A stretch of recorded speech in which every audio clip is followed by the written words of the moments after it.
returns to Monaco.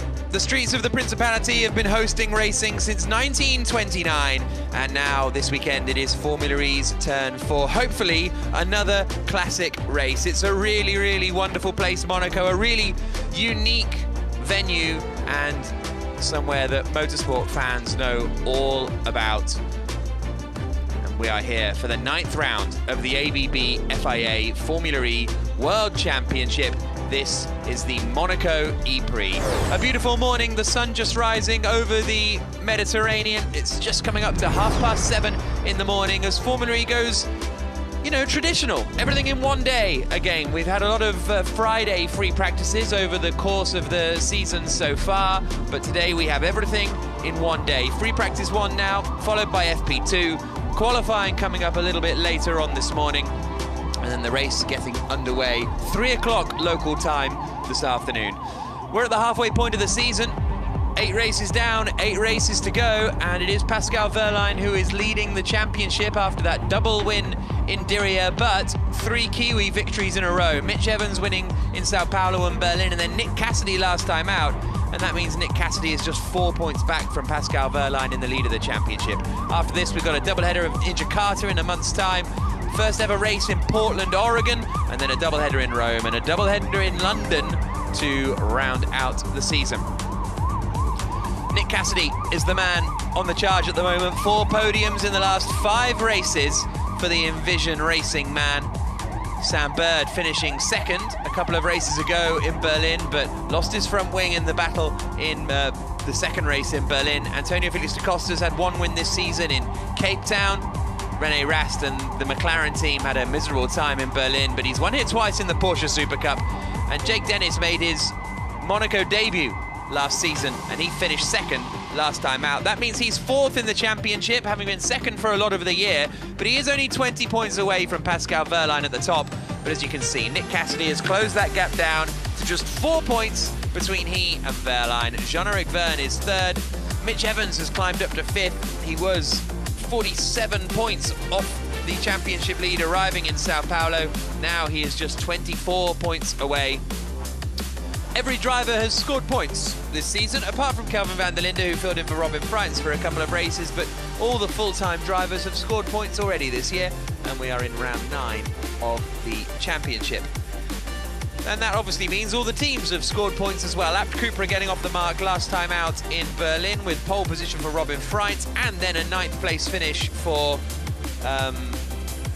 Nico Müller, his teammate, but it is Tag Heuer Porsche who are at the top of the championship standings. I'm Jack Nichols, joined in commentary this morning by the former Formula E driver Oliver Askew. Oliver, it was your Monaco debut last year, wasn't it? What did you make of the track? Yeah, hello Jack, good to be back with you. Obviously it's an extremely special track, so much history here, so picturesque. And yeah, I couldn't help myself that when driving onto the track in FP1 last year, but to just be in awe of and realizing where I am after watching this track, you know, on TV for so long. So it's very special, very difficult, fast flowing. There's a lot of undulations, and we'll see what this new Gen 3 car looks like around here. I think it's going to be a handful. Yeah, really looking forward to seeing it. As you saw, attack mode activation is on the outside of Casino Square. Final couple of corners there and out across the start-finish straight. A track that sort of needs no introduction, really, but doing one anyway. 3.337 kilometers long. The session is about to get underway. There's the swimming pool section. Track temperatures at 19 degrees, air temperature at 18 already, even though it's just coming up to 7:30. We're set for a beautiful day in the south of France. The pit lane goes green now. And will everybody sprint out onto the circuit? Yes, they will, because the ironic thing with Monaco, Oliver, is that when Formula One comes here, oh, it's bumpy, it's tight, it's twisted. Oh, in Formula E, it's quite a quick track, and it's quite smooth. It's one of the smoothest circuits that Formula E goes to. Compare this to Hyderabad or something, and it's a different world. I think this is the smoothest track that we go to. And before Hyderabad came onto, or was it Cape Town? Before Cape Town came onto the schedule, this was the fastest track on the calendar. And I know we don't like making comparisons to Formula One, but this is Formula One's slowest track. I think it just goes to show how perfect these cars are. We say the Gen 3 car is made for Monaco, and I think it really is. So we see a couple of drivers here, both McLarens, just testing the attack mode sequence, both for the drivers and the software engineers to make sure everything is working properly. It is the Jake Hughes McLaren that is out in front, René Rast behind him. Then it's the two Maserati MSGs, MSG standing for Monaco Sports Group, so very much a home race for the MSG squad. And the Maserati CEO here this weekend as well. And Maserati's last win in Monaco, 1957. Juan Manuel Fangio driving, I presume, a 250F. I think it was a 250F in 1957. I'll double check that before we get into the race itself. But yes, it's a circuit with plenty of history and plenty of great Formula E history as well, to be honest, because we've had one of the best ever Formula E races here back in Ault. And there is straight on for Andre Lotterer down at Mirabeau on the very first lap for Lotterer. Lights up the rears. Oh, did quite well actually to loop it out of that tight little space, but on his outlap, Lotterer, I think he's got a place in Monaco and a place just outside of Monaco in France. Here's a look at him coming down into Mirabeau. He's not going very fast at all. Oh, weird. That's really weird. Oh, look, the fronts were locked, so it's almost as if he had that kind of overrun suddenly as soon as he touched the throttle at Mirabeau. That's a really weird one. Up the hill come the McLarens. This corner here, Massenet. Very good. Is it? Yeah, I'm still working on my corner names. But, this corner is extremely difficult, takes a lot of commitment. The car is so on edge through that corner, and you're just dancing with the brake pedal on entry there, trying to get that front grip and into the corner, making it to the apex, and the car placement through Casino is extremely important. Make sure you get in touch using the hashtag Monaco E-Prix. Kat says, yes, ask you back on commentary. Hello. Here come the McLarens down into the chicane. They had a horrible, horrible time. All the Nissan powertrain cars actually had a horrible time in Berlin. All four cars failed to score points in both races. So their main limitation is traction, it seems, and on that sort of low grip surface in Berlin, they really struggled. And then when it rained and you need a bit more traction, they struggled even more. So it was a real miserable time. But speaking to Jake Hughes in the week, and he thinks that they should be able to get sort of back towards the front and see the kind of qualifying performances we've seen from them before, because quite a high grip surface. Yes, in general, it is one of the most full course high yellow grip. in 3, 2, full course 1. yellow exercise full course going yellow, on right full now. course Just yellow. a systems check for the marshals and the drivers to make sure that their pit speed limiters and everything are working properly. But yes, it is very high grip. I think they repave this circuit every year, at least in portions. Yeah, no, it's very often repaved, as you see Oliver Rowland coming into the final corner around La Rascasse under the full course yellow conditions, and then Scott Elkins, the race director, will clear that in a moment. Teams, this is race control. Full course yellow ending in 5, 4, 3, 2, 1. Green flag, green flag. There's a lot of work going on the front of Mitch Evans' car there. He would normally be out on circuit. I mean, he's in the pits, DaCosta's in the pits, Dennis, Lotterer, and Verline are in the pits. So quite a lot of drivers not heading straight out onto the circuit, which is interesting. There is Verline. Yeah, you would usually see this on a track that's very dusty. But Monaco does a very good job of cleaning this place before the cars go on track in FP1 for an initial session. So drivers in the pits now probably just letting the others, put some rubber down. This new Hankook tire this year, we're not sure how that's going to interact with this particular pavement. Obviously, from track to track, the pavement and the tarmac can be different between roughness, bumps, and that kind of dictates how the rubber is being laid into the track. So We'll see how much track progression we have here. Normally that's a big subject in Formula E, so you want to try and get as much track time as possible just to follow the changes in the track and just to be on top of the changing balance of the car as well. Sebastian Buemi coming through the swimming pool. He won the first 2 Monaco E-Prix in 2015 and 2017. He's the best qualifier so far this season, an average grid position of 4.9, but hasn't really been able to turn it into points, to be honest. We've got less than 24 minutes to go, but yeah, hasn't quite scored as many as he would have liked, Buemi. 4th in Berlin. And I don't think he's been on the podium. No, he hasn't been on the podium. He's 8th in the championship, the highest placed driver to have not finished on the podium yet. So qualifying well, but things not quite coming together in the race for the Swiss.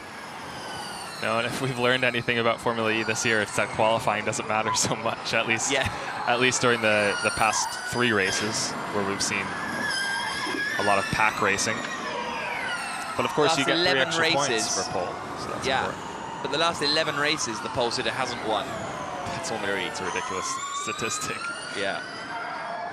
Here comes Max Günther, back on form for Maserati MSG last time out. They've had the pace all season. Günther was quickest in pre-season testing in Valencia, but hadn't scored any points before Berlin. He got 3rd place on a kind of drag race to the line with, I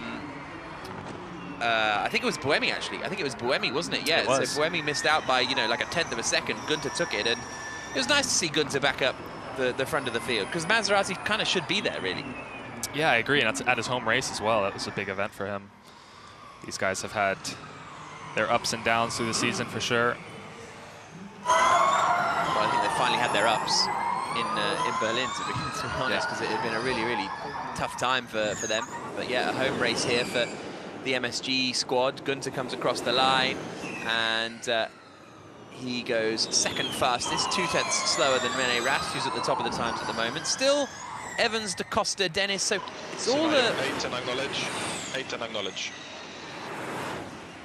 And that is Günther's radio, Cyril Bleiss on the radio to him. So it's all of the... No, so it's Da Costa and Wehrlein, the 2 Porsches, and Dennis and Lotterer in the other... So it's all the Porsches are still in the garage at the moment. So is Mitch Evans, but all 4 Porsches are the only cars. We saw work going on the front of Evans' car, but that's an interesting one, that it's they've done install laps and then returned to the pits. So you wonder if that issue with Andre Lotterer going long then ended up being an issue for all 4 cars. Braking being a big topic this year. It's much more software-based than in the past, so all of the cars through their family with the same powertrain would have or should have the same settings. And also, Lotterer, Dennis, Da Costa are under investigation for speeding in the pit lane. Oh. So maybe they've come into the pits and the limiter hasn't worked as well, or something. So maybe some so there is an issue for Porsche, and they are checking it at the moment. So issues for Porsche. Interesting. Certainly not what you want at the beginning of an FP1, especially with how fast-paced this day will be. Not much track time before qualifying. Oliver Rowland coming through the final corner. Bit of a... Well, he's a strong runner in Monaco, Oliver Rowland. Won in Formula 2. And I think won in Formula Renault 3.5 as well, or at least finished on the podium in 3.5. And he took pole position for this race in season 5, but had a 3-place grid drop from a collision in the previous race. I know, Oliver Rowland in a collision, hard to believe, but he's very quick around here. He was on for a podium here last year and then had contact in turn 1 with, I believe, Lotterer. Oh, yeah. Yeah, and he finished 2nd in that season 5 race, so he's strong here. See what he can do this weekend, or today, as we look at Dan Ticktum coming down into Mirabeau. Didn't make many friends or didn't add to his friend list, let's say, in Berlin with a collision with Stoffel van Dorn that then also wiped out Norman Nato and Jake Hughes. Dan Ticktum not making friends? Yeah. Is that a thing?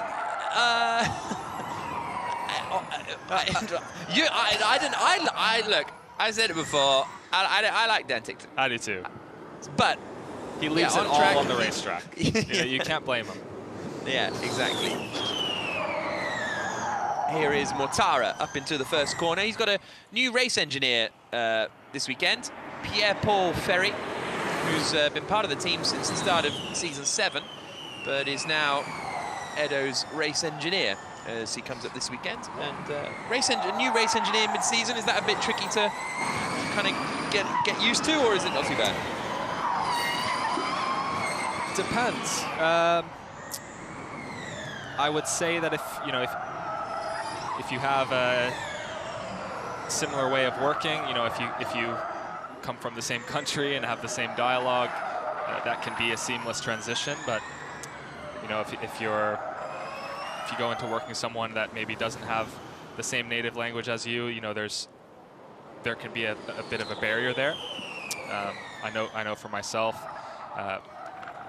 My engineer last year was German, but it took some time to understand our way of working together.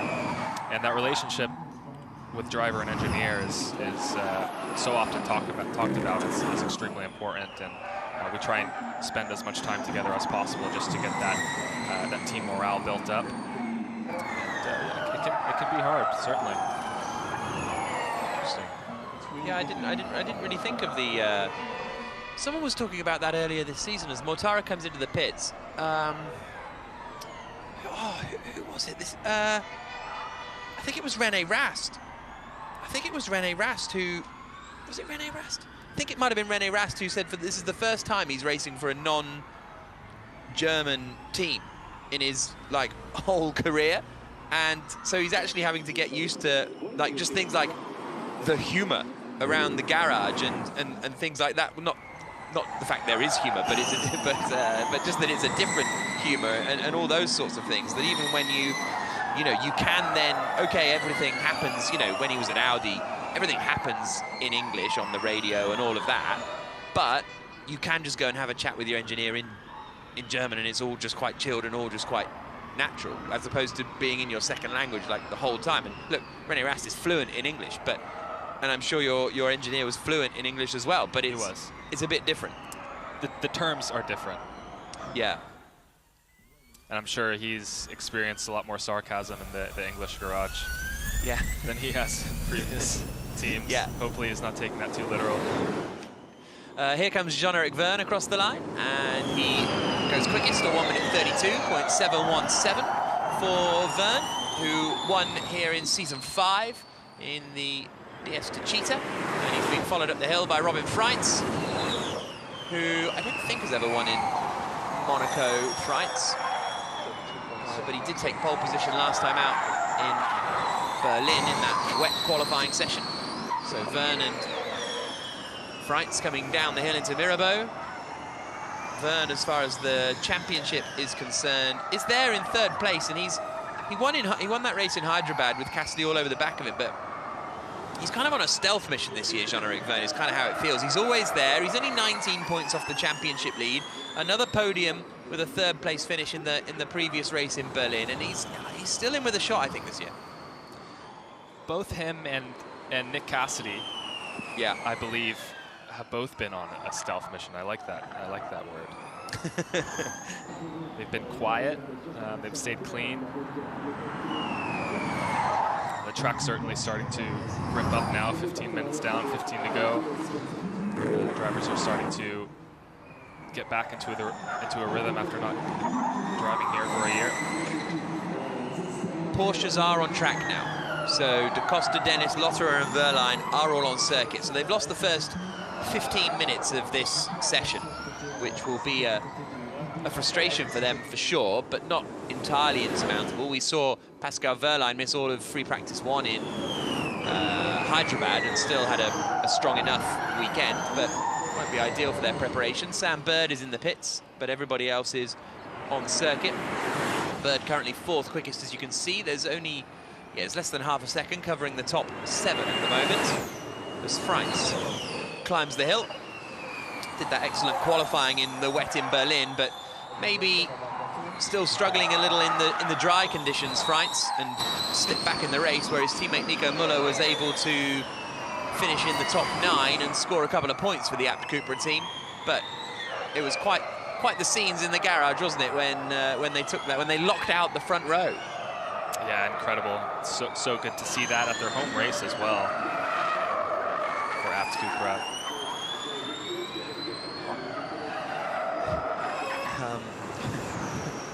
Sorry, Karun Chandok's giving me grief on the WhatsApp group for my long explanation of how René Rast can speak English. So yeah, it wasn't. I agree, it wasn't. Sorry, Karun. I agree, it wasn't the most enthralling of stories, and I couldn't even remember who it was about. So yeah, there won't be one for the. I won't be repeating that story.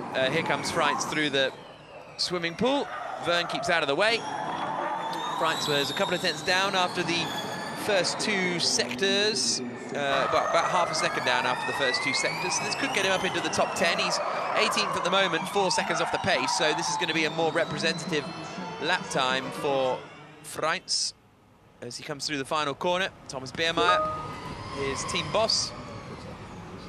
Muller looking competitive in P5. Yeah. Friends able to jump into the top 10 in P10. 3/10 off his teammate. Now, going back to the Porsches, I don't think that's going to be much of a penalty for them, as all 4 of those drivers have had extensive experience at this track. Although the new Hankook tire this year seems to be better as it gets run in. So, so going out there on new tires now compared to other cars who have had 15 minutes on them already could be an issue that'll be carried into the weekends.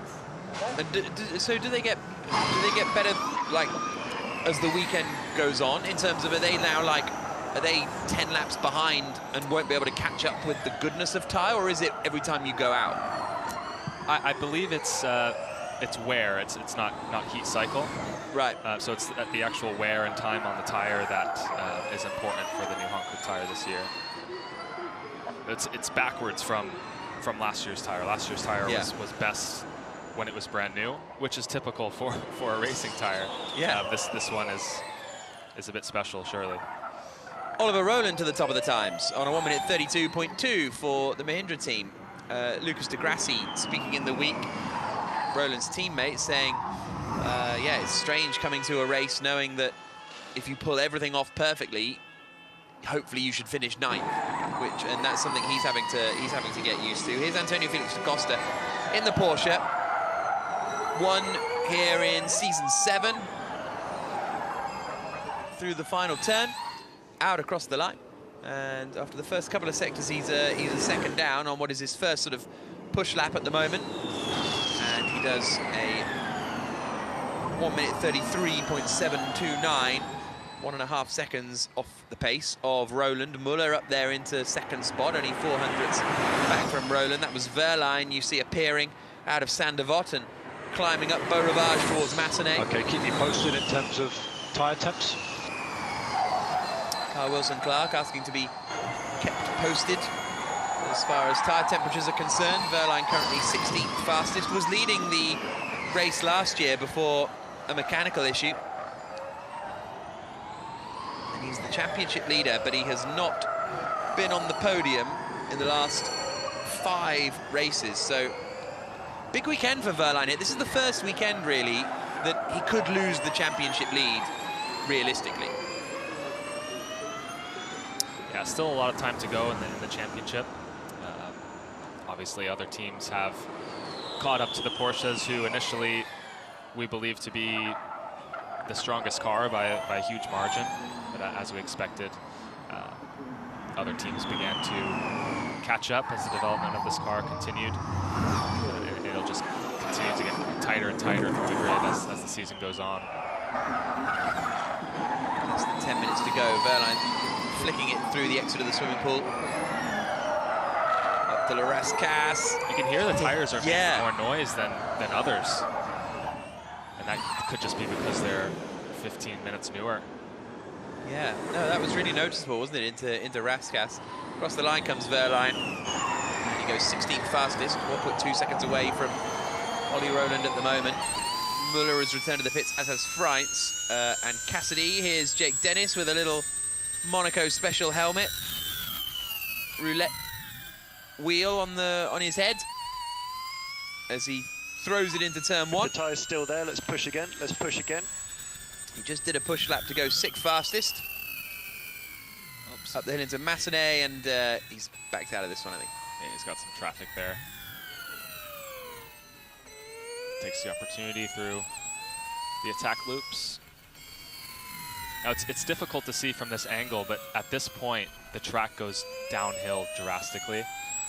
And in these cars, coasting is part of where they get their efficiency from. So here's his radio. Yeah, copy that, mate. Yeah, really good effort, sector 3. It's looking strong there. We've got to focus 5 through to 8.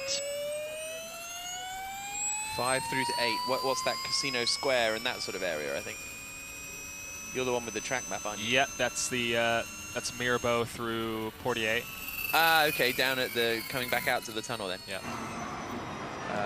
I don't know I don't know the corner numbers. Ashley doesn't know the corner names. Yeah.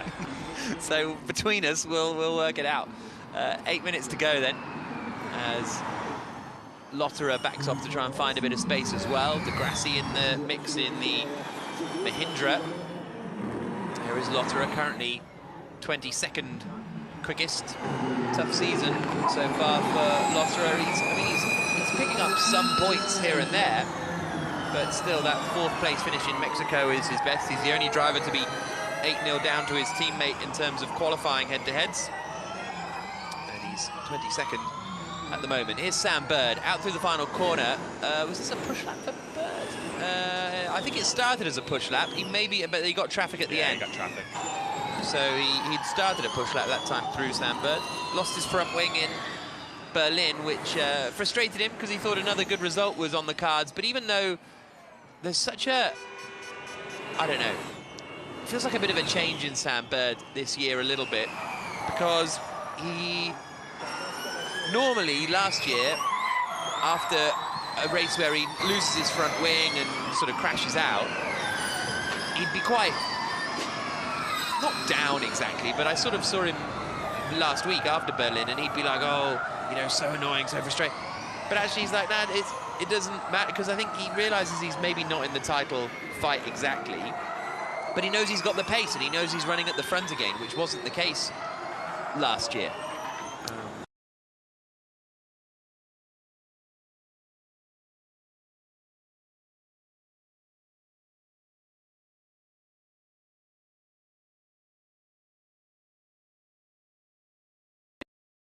Just left the pits. He's gone quickest actually, Evans. Spot that on a 31.703 for Evans. Here's Sergio Sedicam. Yeah, absolutely. Hometown kid. Well, not his hometown, but he lives here. I haven't actually added up how many of the drivers live here. Evans, Van Dorn. I'm not sure if Verne does anymore. I think Verne lives in London now. Who else you got? Is that it? No. Nato. It's not Degrassi, so maybe only 4 or 5 of them. Cassidy does as well. Yeah, Cassidy. So 4 or 5 drivers living in Monaco. René Rast, I don't think, is one of them. Here, at this point now, the track goes downhill, and in the races, you can coast through most of the section and gain some efficiency, as I was saying before. And this is all just car placement. Trying to get the correct line. Don't think he's going to be held up by the Porsche here. He'll get out of the way. Mortara goes 2nd fastest. Rast will come through the middle sector on the approach to Tabac. Fenestraz goes up into 9th quickest. Rast through the chicane. And now the quick left flick at Tabac. 2nd sector split coming up. He's a 2nd down here, René Rast. As he now comes into the swimming pool. Verne goes up into 2nd fastest, and Van Dorn is quickest. So it's a DS Penske 1-2 up at the moment, up at the top at the moment. Out across the line comes René Rast, and I don't think this will be. It is an improvement actually, up to 14th spot. as I mentioned at the top of the show, 2 wins here in the Porsche Super Cup, on his way to 3 Porsche Super Cup titles. But only 14th quickest for him and 20th for Jake Hughes. Not a very competitive lap for how clean it looked. Yeah.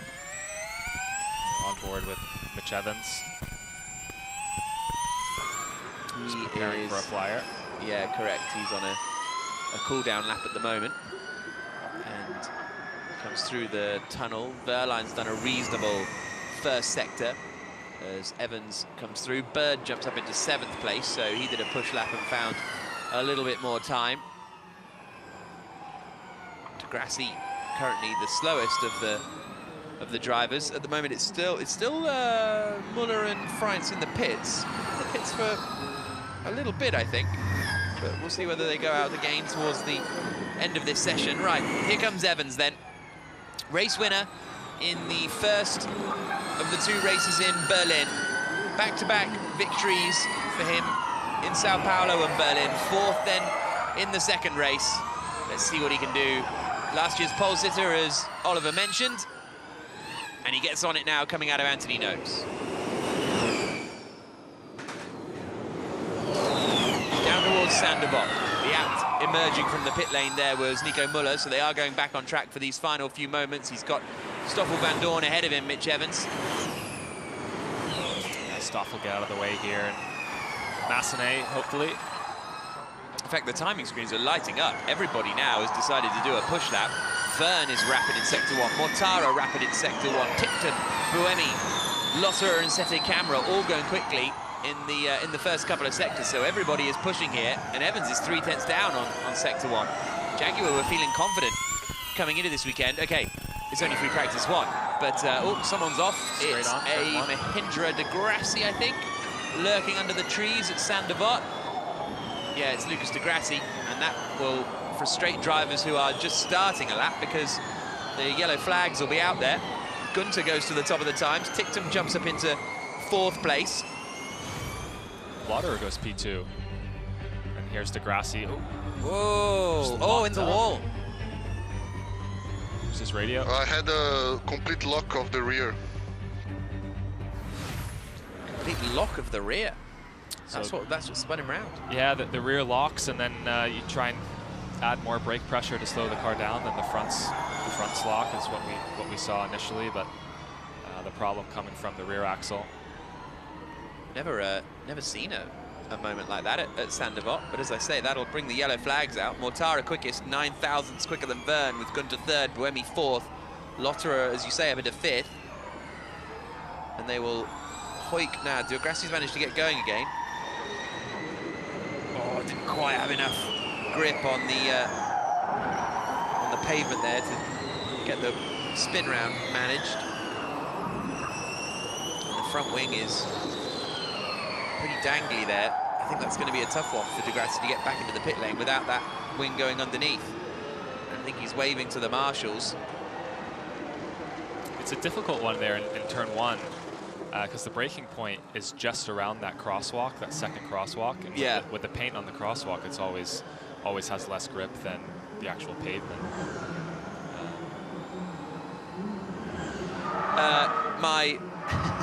My Monaco, my Where Do Drivers Live correspondent has been in touch, and Max Gunter lives in Monaco as well, as does Mitch Evans. I forgot about that.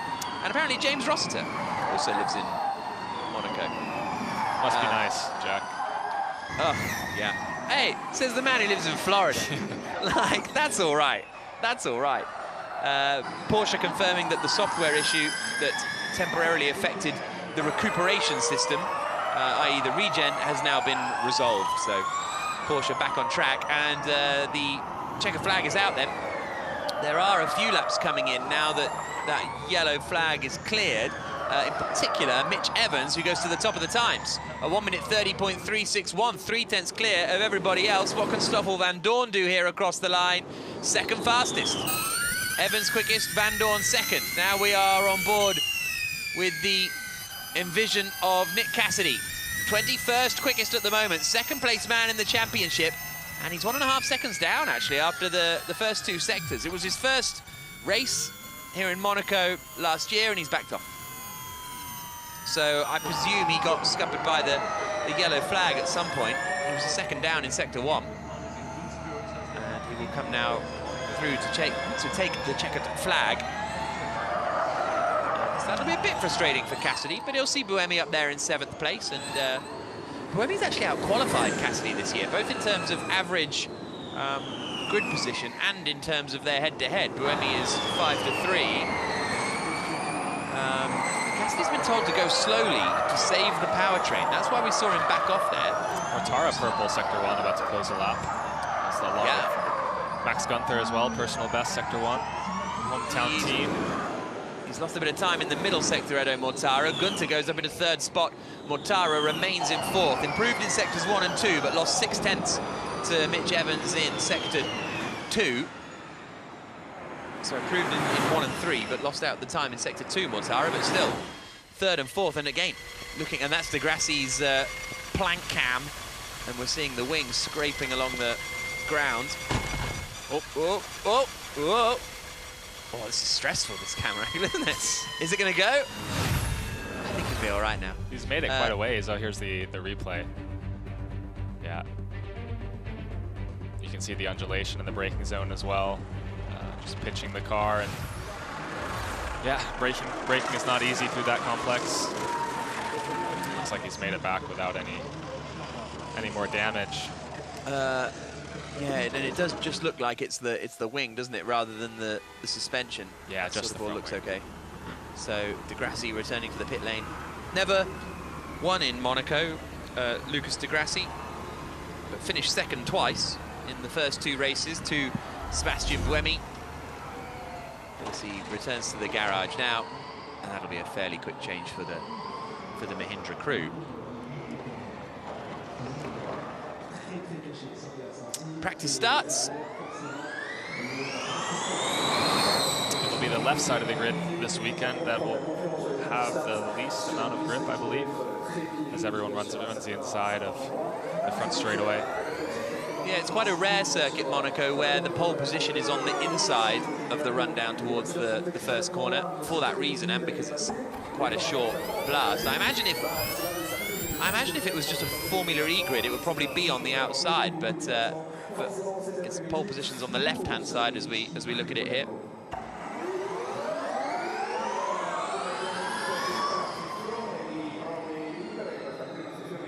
It's a very angled attack there from Sete Camera on the left-hand side in the Neo, and pretty angled actually from Dennis on the right-hand side. So this could be interesting as they wait for the light sequence to go. It's a fairly even launch. Yeah. Drivers and engineers just testing the launch control, I guess is what we could say. So let's hear now from the team principal at the Jaguar team. Radzi is down, lurking around in the pit lane. That's Josep Roca. He's Mitch Evans' race engineer. He's the guy you hear on the radio to Mitch as Cassidy gets wheeled back into the pit lane. But let's go down to Radzi, who's with the Jag team principal. Thank you very much. Lurking is very much the word. Delighted to be joined outside the Jaguar garage as Mitch Evans makes his way in. James Barkley, Mitch Evans, fastest after FP1. How different is it when you have an FP1 on the same day as FP2 and quali and race? Yeah, it definitely adds a bit more pressure to the day because you really kind of have to hit the ground running well. You know, you don't want to have necessarily a bad start today because the opportunity to catch up and find out where that shortcoming is very, very short. So, yeah, it's always good to start with a good baseline and then build from there, ultimately peaking in your 1 lap pace for qualifying. And obviously, first time we've seen the Gen 3 car in Monaco and new Hankook tyres as well. What have you learned from that? Yeah, I mean, initially, definitely some early indicators of what we think will make the car perform best. It's obviously a lot about getting the tyre into the right window, and you see a lot of people trying some different strategies. So some things we expected. I think we've seen some new things to take into account for later on. So this first session has really been just by trying those quick laps and doing a little bit of race preparation as well. Thanks for your time, James. No problems, thanks.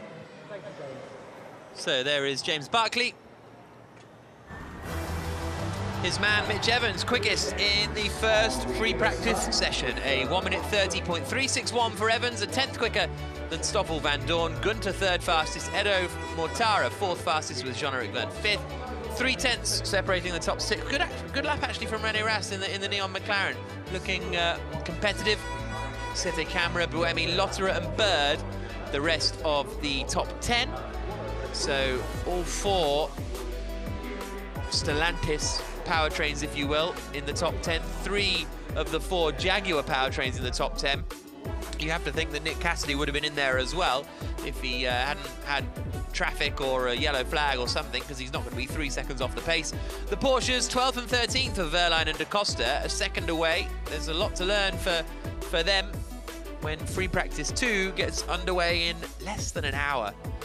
It's incredibly tight, the schedule today, even by Formula E standards, actually, because it's free practice 1 now, or it's just finished, and then the second practice session gets underway at 9 AM, which is less than an hour. It was pretty much exactly an hour, 9:05, and then qualifying after that, and then the race after that as well, all done by 3 o'clock.